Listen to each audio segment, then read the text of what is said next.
오늘 저희들이 함께 성경의 세 본문을 살펴봤습니다. 그런데 이 세 본문을 살펴본 내용이 있습니다. 첫 번째 출애굽기 본문은 모세가 한 얘기고요. 그 다음에 가운데 있는 복음서 본문은 예수님께서 얘기하신 거고, 마지막에 로마서는 바울이 이야기한 내용입니다. 그런데 모세와 그리고 바울이 한 성경 본문을 우리가 자세히 살펴보면 조금 의아한 부분이 있습니다. 그 본문 저랑 한번 다시 읽어보도록 하겠습니다. 개역개정은 읽었으니까 우리가 성경 읽은 게 개역개정 번역본이거든요. 조금 더 쉬운 성경으로 번역한 번역본이 있습니다. 메시지 바이블이라는 건데요. 메시지 바이블에 있는 번역본을 그대로 한번 읽어보겠습니다. 출애굽기 32장 32절인데요. 뭐라고 기록되어 있냐면, 번역을 하기에 하지만 이제 저들의 죄를 용서해 주십시오. 용서하지 않으시려거든 차라리 주께서 기록하신 책에서 제 이름을 지워 주십시오. 그러니까 개역개정에도 그렇게 되어 있습니다. 기록하신 책에서 내 이름을 지워버려 주옵소서. 모세가 하나님께 저들 누굽니까? 금송아지 만든 내 백성들을 용서해 주시지 않으시면 내 이름을 지워달라고 하는 거예요. 모세가 하나님께 기록하신 책에서 지워지면 어떻게 됩니까? 지옥 가겠죠. 로마서에 보면 바울도 이와 비슷한 태도를 가지고 있어요. 메시지 바이블을 읽어보도록 하겠습니다. 바로 이스라엘 백성에 관한 이야기입니다. 내가 메시아께 저주를 받더라도 그들이 그분께 복을 받을 수 있는 길이 있다면 나는 조금도 주저하지 않고 그렇게 하겠습니다. 그들은 내 동족입니다. 그러니까 메시아 예수님께 저주를 받더라도 내 민족이 구원받게 해달라는 건 거예요. 개역개정이 조금 더 뉘앙스가 더 과격해요. 우리가 가지고 있는 성경 부분, 내 자신이 저주를 받아 그리스도에게서 끊어질지라도 원하는 바로다. 이게 왜 제가 여러분들과 이야기를 나누려고 하냐면, 지금 바울과 모세는 자기 민족을 대변해서 자기의 모든 것을 거는 거예요. 생명책에서 내 이름 지우라고 하고, 기록하신 책에서 지우라고 하고, 내가 저주를 받겠다는 거예요. 이거 괜찮겠습니까? 무슨 말이냐면 지금 하나님께 덤벼드는 구테타 같은 느낌이거든요. 여호와의 이름을 망령되이 일컬지 말고 하나님이 나의 주되심을 선언하고 살아가는 게 우리의 책무라고 우리는 알고 있어요. 세상에 여러 가지 윤리적인 기준이 있고 잣대가 있단 말이죠. 판단에 대한 능력이 있는데 그 모든 우리의 판단치보다 하나님의 뜻이 우리는 우선이라고 믿고 따라오고 있어요. 그런데 모세가 지금 하나님 앞에서 하나님의 기준이 아니고 민족에 대한 마음으로 하나님께 항변하고 있고, 바울도 민족에 대해서 항변하고 있어요. 그런데 재밌는 건 뭐냐면요, 성경에서 이거를 반역으로 보지 않는다는 거예요. 하나님도 반역으로 보지 않으셨던 것 같고요, 아무런 일이 없다는 거예요. 그래서 성경에서는 뭐라고 기록되어 있냐면 이 다음에 아무 기록이 없어요. 그냥 사건이 스토리가 쫙 넘어갑니다. 왜 하나님 앞에서 하나님의 뜻이 아닌 민족의 뜻을 대변했는데 하나님이 아무 말씀 안 하셨을까요? 못 들은 채 하셨을까요? 아니, 모세가 특별해서, 바울이 특별해서. 결론부터 이야기하면 이렇습니다. 사실 하나님은 민족을 사랑하고 싶은 마음이 더 크신 거예요. 그래서 하나님의 뜻을 대변하고 하나님의 뜻을 읽고 있는 모세와 바울을, 어떻게 보면 민족을 사랑하고 그 백성을 사랑하는 하나님의 마음을 읽은 모세와 바울을 나무라지 않으신 거예요. 이런 것 같습니다. 예를 들어서 어머니가 있어요. 부모님이 자녀들 양육하려고 체벌을 한다 이거죠. 형제가 있어요. 형이 있고 동생인데 동생이 잘못했어. 그래서 어머니가 몽둥이를 가지고 막 체벌을 했어요. 야단쳤단 말이에요. 맴매도 하고 너 그러면 안 돼. 맹매하고 있는데 형이 와가지고 어머니 이렇게 해서 체벌이 되겠습니까? 제가 힘이 더 세니까 저한테 주십시오 하고 몽둥이 들고 막 때렸다. 어머니의 뜻이 이거지요. 어머니가 어떻게 생각해? 속으로 아이고 우리 집안이 어떻게 될까? 근데 마치 모세가 이렇다는 거예요. 모세와 바울이 어머니 제 동생 잘못한 거 나를 나무래시라. 내가 더 맞겠다고. 그렇게 민족을 사랑하는 모습이었다는 거예요.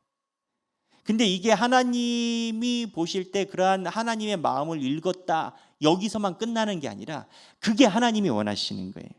우리 기독교인들의 의무는요, 사실 하나님이 원하시는 뜻을 반사하고 사람들에게 비춰주는 게 기독교인들의 의무예요. 그렇기 때문에 우리가 사람들 앞에서 모험되게 생각을 해요. 간혹 이거 매우 중요한데요, 교회 다니시는 분들 중에서 혼동하는 분들이 있어요.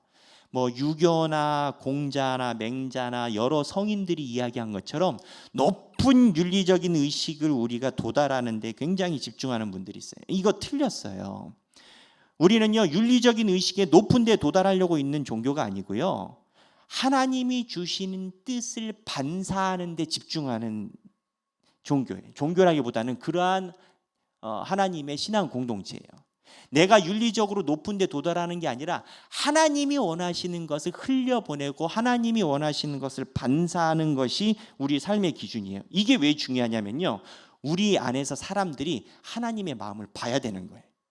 예수님이 그랬어요. 예수님이 요한복음 14장 9절에 빌립이 물어봤어요. 하나님, 예수님 당신이 자꾸 하나님 아버지랑 같이 있다고 그러는데 아버지를 보여달라고. 그랬더니 예수님이 뭐라고 하냐면 빌립 보고 너가 나를 제대로 봤다면 내 안에 우리 아버지가 함께 계신 걸 너도 알았을 거야.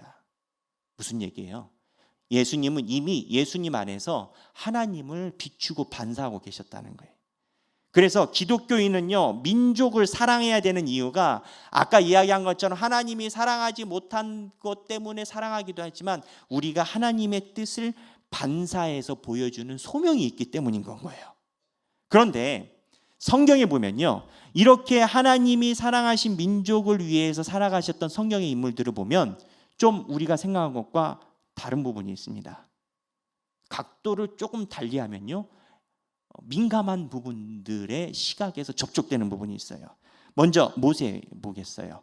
우리는 모세 보면은 모세가 출애굽에서 광야에서 이스라엘 백성들을 이끈 사람이라고만 생각을 해요. 그런데 다른 각도에서 보면요, 모세가 매우 정치적인 인물인 겁니다. 왜 정치라고 얘기를 하는 줄 아세요? 모세가 대항한 사람은 바로왕이에요. 바로왕이 데리고 있는 시민을 데리고 나가려고 이야기를 해요. 그리고 싸워요. 야당입니까? 여당입니까? 그 구도로 보면 모세는 하나님의 뜻을 위해서 했죠. 그런데 그 구도로 보면 왕에게 대항한 구테타에 준하는 행동을 한 정치적인 혁명가예요. 모세만 그런 줄 아세요? 다윗도 마찬가지예요. 다윗을 누가 제일 싫어했어요? 사울이 싫어했어요. 사울의 직업은 뭔가요? 왕이에요. 지금 말로 얘기하면 대통령이에요. 사울이 이야기를 했어요. 영모를 꾀하는 사람이라고 다윗을 이야기를 하고 반역자라고 지칭해서 군대를 일으켰어요. 그리고 다윗도 사실 사설 군대를 데리고 있었죠. 자기를 따르는 사람들이라고 표현되어 있지만 그게 사설 군대거든요. 그럼 정치적으로 보면 다윗은 여당이에요, 야당이에요? 야당이에요. 사울이랑 붙은 거예요. 그 안에 있는 소명은 우리가 성경을 통해서 알지만 다른 각도에서 보면 이거는 정치적인 문제인 거예요. 그런데 여기서 끝나는 게 아니에요. 성경에 나와 있는 다윗도 그렇고 솔로몬도 그렇고 직업이 뭐예요? 죽을 때까지 양치기? 아니에요. 그들의 직업은 대통령이에요. 왕이 됐으니까 대통령이. 열왕기상, 역대상, 그 다음에 그 왕들의 여러 가지 역대기를 보면 성경에 그렇게 나와 있잖아요. 왕들 얘기 나오잖아요. 그 왕들의 직업이 뭐예요? 대통령이에요. 이렇게 쭉쭉 가다 보면은 거기서 끝나는 게 아니라 성경에 이 왕들을 뭐라고 한 예언자들이 있어요. 이 예언자들이 왜 뭐라고 하냐면 왕들 보고 야, 너 왜 술 먹었어? 왜 너 담배 펴? 너 왜 이렇게 자꾸 부모님 속썩이냐? 이런 거 가지고 예언자들이 이야기한 게 아니에요. 예언서 이야기라면요, 정책을 가지고 이야기를 했어요. 이사야, 예레미야, 느헤미야 왜 하나님을 바라보지 않고 앗수르 보고 바벨론 보고 애굽을 쳐다보냐 이거예요. 이거를 지금 우리말로 이야기를 하면 목사님이 청와대 가가지고 왜 하나님을 바라보지 않고 미국을 바라보고 중국을 바라보고 북한을 바라보고 일본을 바라보고 러시아를 바라보냐 그 얘기하는 건 거예요. 그걸로 예언서가 다 기록된 거예요. 사실은 그래요. 그리고 내용에 보면 더 세밀하게 들어가면 더 심한 것도 많이 있어요. 그래서 시각을 바꿔보면 뭔가 성경에 있는 것이 우리는 하나님의 말씀으로 읽지만 아마 다른 역사학자들이 보면 정치적인 역학관계로 읽을 가능성이 있을 수밖에 없는 거예요. 그러면 여기서 제가 여러분들과 한번 이야기하고 싶은 게 있어요. 지금 우리가 본 성경의 인물들이 사실은 민족을 사랑해서 하나님의 소명으로 성경의 역사를 기록했지만 제가 말한 것처럼 정치적인 부분에 교파점이 있습니다.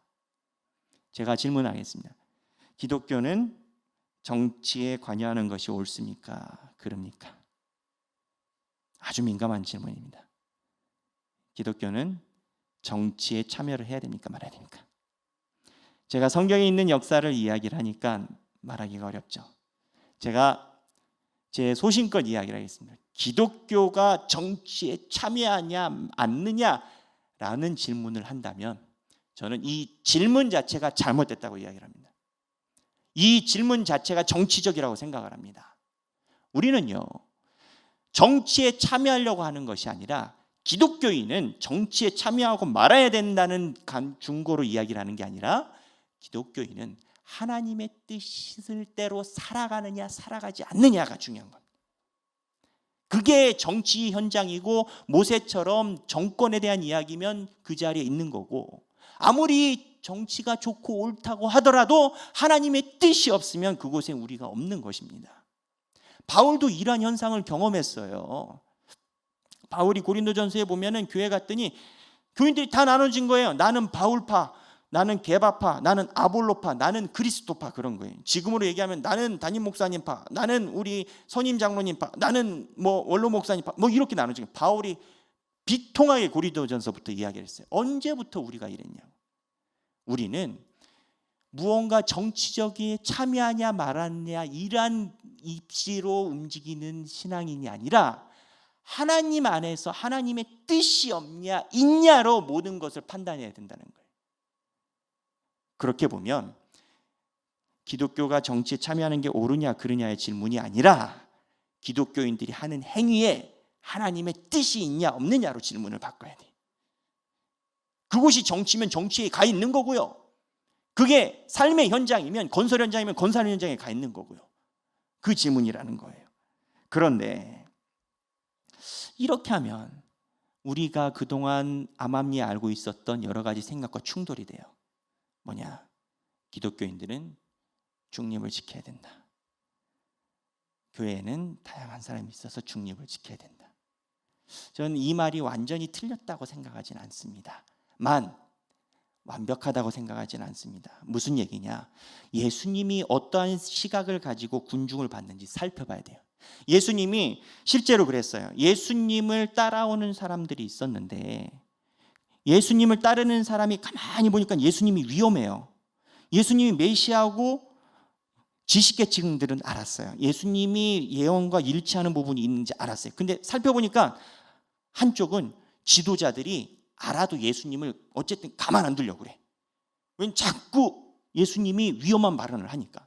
지도자들은 이미 똘똘 뭉쳐서 바리새파, 사두개파 다 뭉쳐서 예수님을 처단하려고 뭉치고 있고, 그리고 민중들은 예수님한테 인기가 많아가지고 다 민중이 붙었어요. 오른쪽 왼쪽 붙었어요.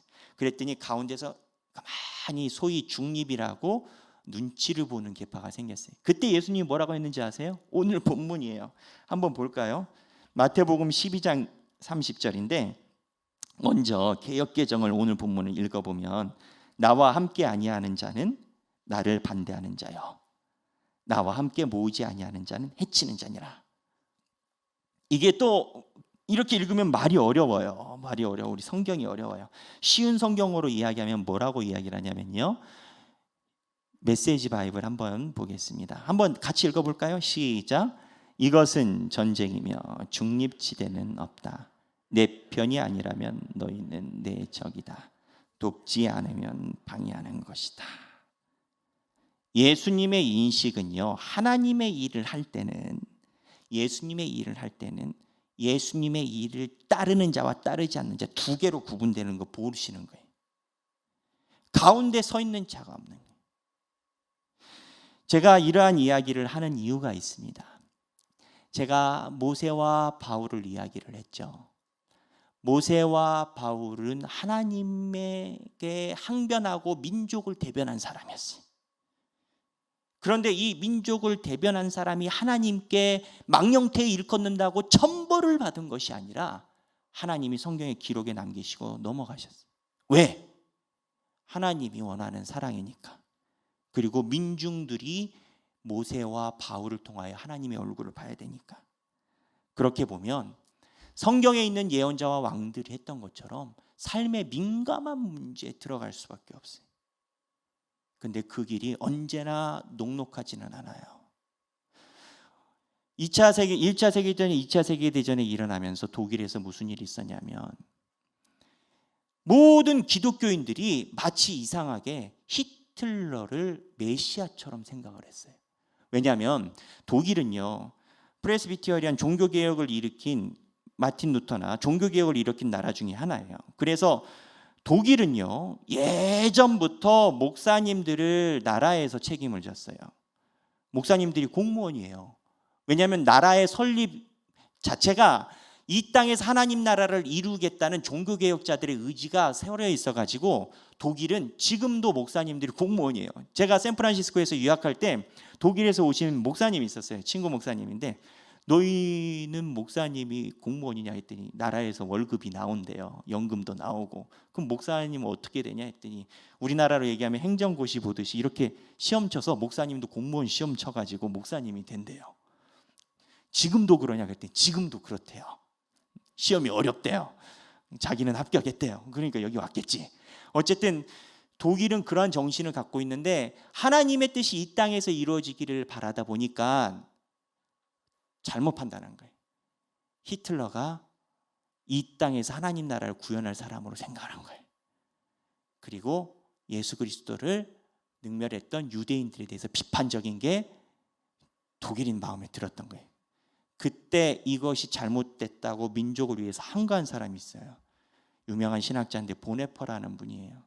이분은 항거가 아니라 이 히틀러라는 사람이 민족을 현혹시키고 세계를 어렵게 하는 적그리스도라고 본 거예요. 그래서 그냥 판단만 한 게 아니고 이 히틀러를 암살하기 위해서 암살단에 들어갑니다. 실제적으로. 그리고 잡혀서 교수형을 당합니다. 교수형을 당할 때까지 히틀러는 보네퍼 목사님은 하나님의 뜻이라는 소신을 굽히지 않았어요. 그분에 대해 소개된 영상이 있는데 잠깐 보시겠습니다. 브레슬라우에서 결혼식을 올린 카를과 파울라 보네퍼 부부는 사남 사녀를 낳았다.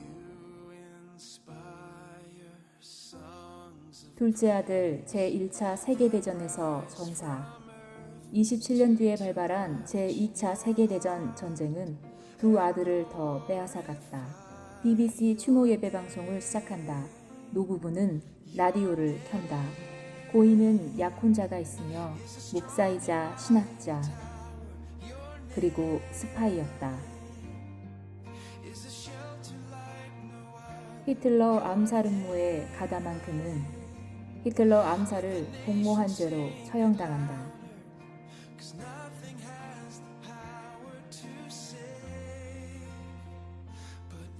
1933년 나치 집권. 하나님이 영혼 구원을 위해 히틀러를 보내셨다. 히틀러는 그리스도다. 독일 제국교회 히틀러를 그리스도로 숭배한다. 신학자인 보네퍼 히틀러의 우상화를 반대한다. 라디오와 신문을 통해 히틀러에 대항한 그의 목소리가 독일에 울려 퍼진다. 1935년 비정상적인 포교 활동을 한 죄목으로 교수 자격 박탈. 1940년 강연 집필 금지 처분. 하지만 그는 굴하지 않고 악에 맞선다. 1942년 봉지들과 반나치 지하 조직 주도. 1943년 반나치 활동 발각. 베를린 테겔 군 형무소 수감. 그 와중에도 히틀러 암살 계획은 진행되었다. 이른바 발키리 작전. 발키리 작전. 히틀러 암살을 목적으로 총통 회의실에 폭탄을 설치한 반나치 인사들의 쿠데타 작전. 1944년 7월 20일 발키리 작전 실행. 하지만 히틀러는 살아남았고 대대적인 검거가 시작된다. 발키리 작전 실패. 발키리 작전에 연루된 보네퍼 1945년 4월 9일 처형된다. 악을 보고 침묵하는 것은 그 자체가 악이다. 마치 에스겔이 그랬던 것처럼, 아모스가 그랬던 것처럼, 미가가 그랬던 것처럼 하나님의 올바름을 위해서 목숨을 던진 목사님이십니다. 사실 저 목사님이 안 계셨으면 우리 개신교는 전 세계 앞에 고개를 숙이고 면을 들지 못할 만한 큰 위기가 있었습니다.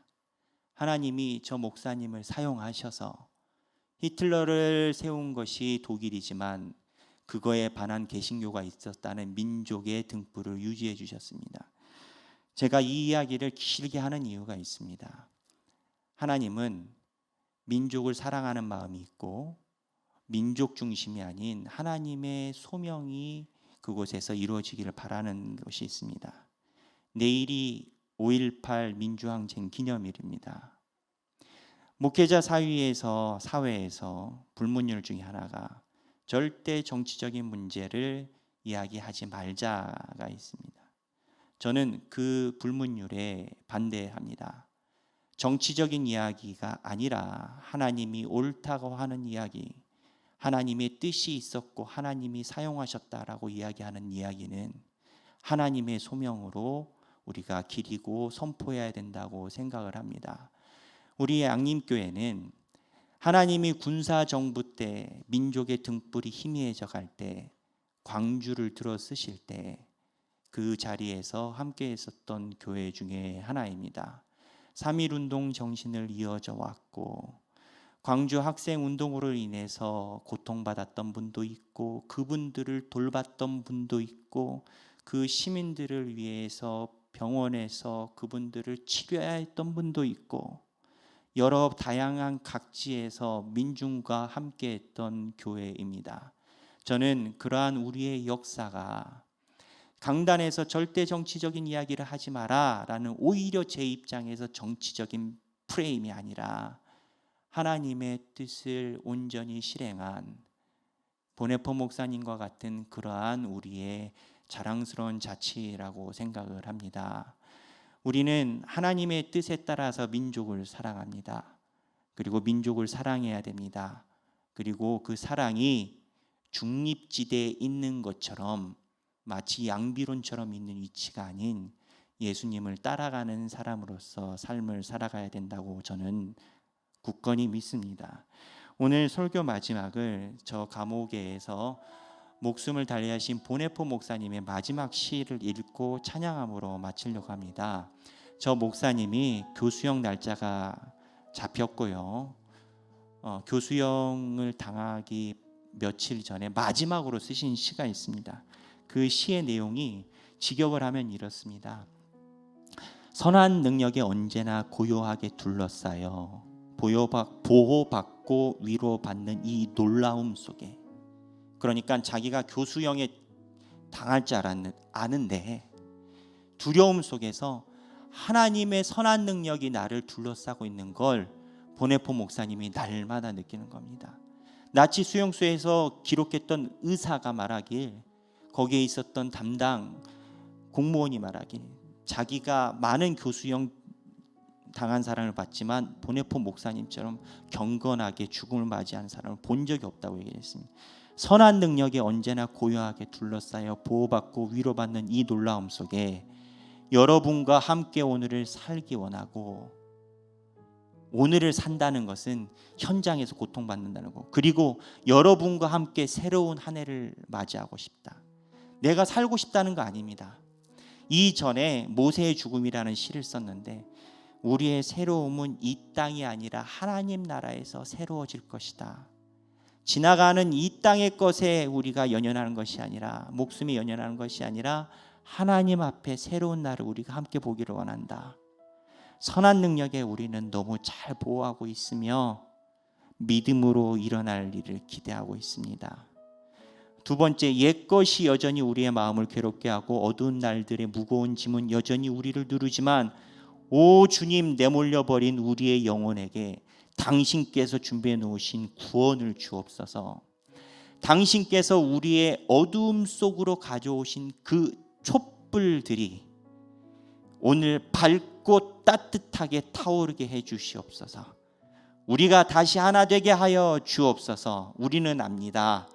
당신의 빛이 밤을 비추고 있음을, 선한 능력에 우리는 너무 잘 보호받고 있으며 믿음으로 일어날 일들을 기대하고 있습니다.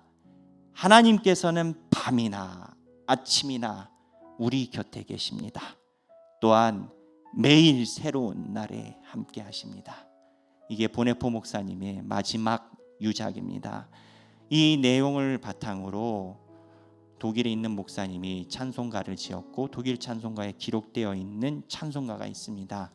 오늘 나눠드린 선한 능력이라는 찬양인데요, 잘 모르시지만 저와 함께 찬양하면서 그 의미를 새겨보시면 좋겠습니다.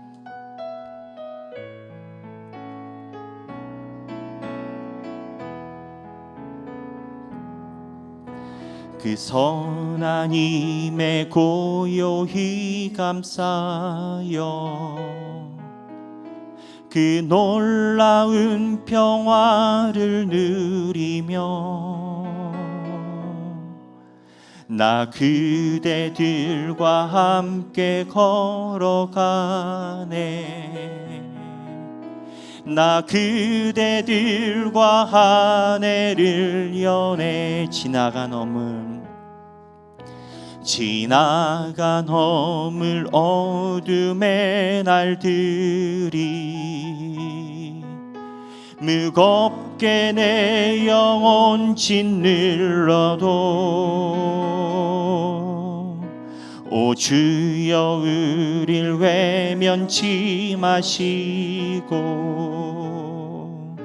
약속의 구원을 이루소서. 그 선한 힘이 우릴 감싸시니 믿음으로 일어날 일 기대하네. 주 언제나 우리와 함께 계셔. 하루 또 하루가 늘 새로워. 3절 주께서 밝히신 작은 촛불이 어둠을 헤치고 타오르네. 그 빛에 우리 모두 하나 되어 온 누리에 비추게 하소서. 그 선한 힘이 우릴 감싸시니 믿음으로 일어날 일 기대하네. 주 언제나 우리와 함께 계셔. 하루 또 하루가 늘 4절 이 고요함이 깊어 번져갈 때 이 고요함이 깊이 번져갈 때 저 가슴 벅찬 노래 들리네. 다시 하나가 되게 이끄소서. 당신의 빛이 빛나는 이 밤 그 선하님이 우리를 감싸시니 그 선하님이 우리를 감싸시니 믿음으로 일어날 일 기대하네. 주 언제나 우리와 함께 계셔. 하루 또 하루가 마지막으로 그 선하님이 우리를 감싸시니 그 선하님이 우리를 감싸시니 믿음으로 일어날 일 기대하네. 주 언제나 우리와 함께 계셔. 하루 또 하루가 늘 새로워. 기도하겠습니다. 하나님 아버지, 저희 민족을 사랑하사 흑암이 가득할 때도 우리 삶 속에 촛불을 주심에 감사합니다. 또한 감사한 것은 일제 압제 속에서도 군사정부 속에서도 우리 양림교회가 있어야 될 그 자리에 있게 하시고 보이지 않는 곳에 보이는 곳에서 민족과 함께하여 주심에 감사합니다. 우리가 다가오는 미래에 또한 그리 쓰임받게 하여 주옵소서. 예수님 이름으로 기도합니다. 아멘.